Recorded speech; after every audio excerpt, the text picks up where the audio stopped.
Alex and Eva by Brandon L. Breeze.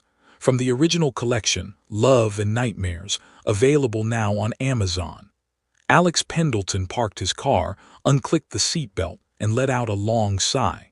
He looked up at his house but made no move to go inside. Another day of dealing with rowdy teens was behind him. He worked as a history teacher, but on some days he felt more like a corrections officer. Today had been one of those days. Ironically, as he trudged up the walkway to his front door, it felt like he was making a slow march to the gallows. He opened the door and tossed his keys on the table. His wife Eva was sprawled on the couch in sweats and a t-shirt, mindlessly chatting on the phone. "It's nobody, Ma, just Alex." Imagine that, Alex thought, rubbing a hand across his forehead. "I used to be her sweetie or honey, now I'm nobody, just Alex." An emotionless, "Hey," is all he could muster. In return, he got a roll of the eyes. Looking around, Alex saw a record of Eva's day. On the coffee table were the remnants of a mostly eaten pizza, an open package of Oreos, and a diet soda. In the kitchen, a laptop rested on the table, the cursor blinking on a fresh page after 2 lines of text. Alex shook his head. Eva had spent the better part of their 10-year marriage working on the next great American novel. She was good for a couple of lines every day. After checking the fridge and stove, Alex knew he'd have scant pickings for dinner. Although seething, he was determined to avoid yet another shouting match. He didn't even look at Eva, still gossiping away, as he jogged upstairs to wash off the day. Following his rejuvenating bathroom ritual, he headed back down to the kitchen, passing Eva again, who was now painting her toenails. Her concentration was unbroken while Alex re-examined the contents of the refrigerator. "I see you didn't make it to the grocery store today. Nothing gets past you, does it, Einstein?" Alex clenched his teeth and scrounged up some leftovers, tossing a cold piece of chicken and a slice of bread onto a plate. After grabbing a soda, he made a beeline back upstairs and clicked on the TV.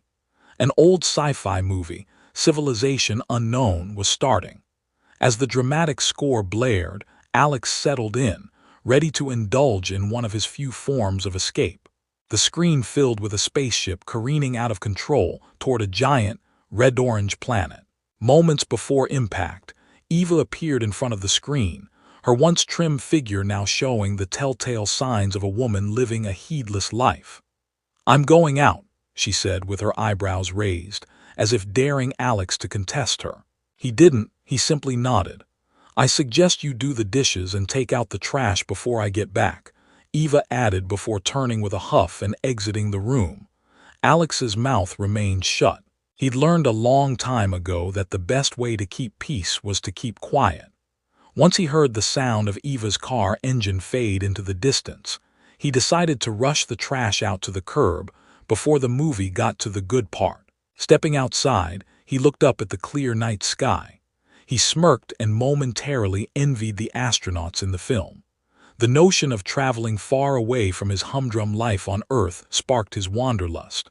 Finally, he shrugged his shoulders, dismissing the thought from his mind and heading in the direction of the overflowing can.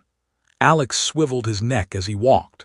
There was something spooky about the property, always had been. The nooks and crannies were pitch black after sunset, giving him a pervasive sense that something was lurking just beyond the shadows. After stuffing the bin, he trotted back toward the house. Then out of the darkness, he heard a strange, almost robotic voice emanate. "Alexander Pendleton." Alex came to a dead stop.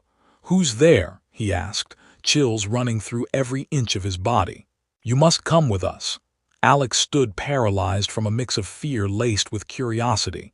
"Who's there?" he repeated, readying himself for anything. Still, he was not prepared for what came next.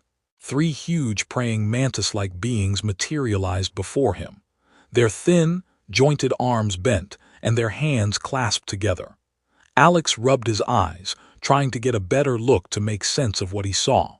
The beings were well over 7 feet tall, with large, slanted black eyes that sat on their triangular, insect faces.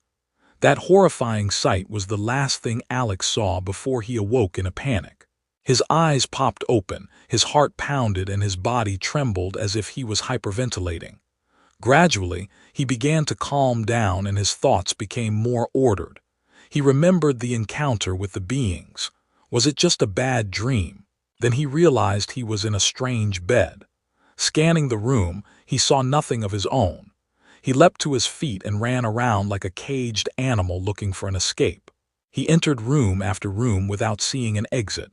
Only large picture windows looking out onto a barren landscape with a mountainous horizon and purplish skies. The familiar inhuman voice that startled Alex in his own backyard sliced through the anxiety and stopped him in his tracks once more. "Please be calm, Alexander. There is nowhere for you to escape. You are the latest addition to the interplanetary zoo here on the planet Xandor. We have collected species from the far reaches of the universe. You will be provided with all of the freedom, sustenance, and amenities required for a comfortable human life." Then there was silence again. Alex sat down in a chair, his hands gripping the arm rests, his neck craned in all directions. Things were familiar, yet unfamiliar, like a decorator had swapped all of his belongings for close facsimiles. He eased back into the seat a bit and contemplated the weight and the sheer absurdity of the situation. This has to be a dream. He pinched himself until his face grimaced. 2 pink pinch marks and a stinging pain were left on his forearm. He thought of everything he had left behind, some things he wouldn't miss in the slightest. There would be no more waking up at the crack of dawn to a deafening alarm, only to do battle with a bunch of kids who were allergic to acting right. No more going home to yelling, put-downs, and cold shoulders at night. No more Eva, period. Alex rubbed his chin and his lips parted into a slight smile. She'd probably assume he ran off on her like he threatened to do so many times. Maybe she'd be sorry for letting a good marriage dissolve into bitter indifference. With an unexpected calm, Alex rose from his seat to explore his new home more thoroughly. It had all the modern luxuries he could wish for. Wall-mounted televisions, a fully stocked pantry, a library, a large indoor pool, and a decent-sized exercise and game room. Hell, it was better than his old house.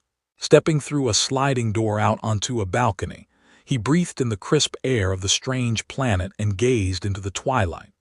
A peace and serenity that he hadn't felt in a long time filled his soul. The booming, unnatural voice once again blasted through the atmosphere. "There is only one missing component to make your life here complete." A rumbling was heard from inside. Alex rushed back in, and what he saw made his blood run cold and his heart drop into his socks. There she was in full form, sweats, diet soda, and that sour expression that could stop paint from drying.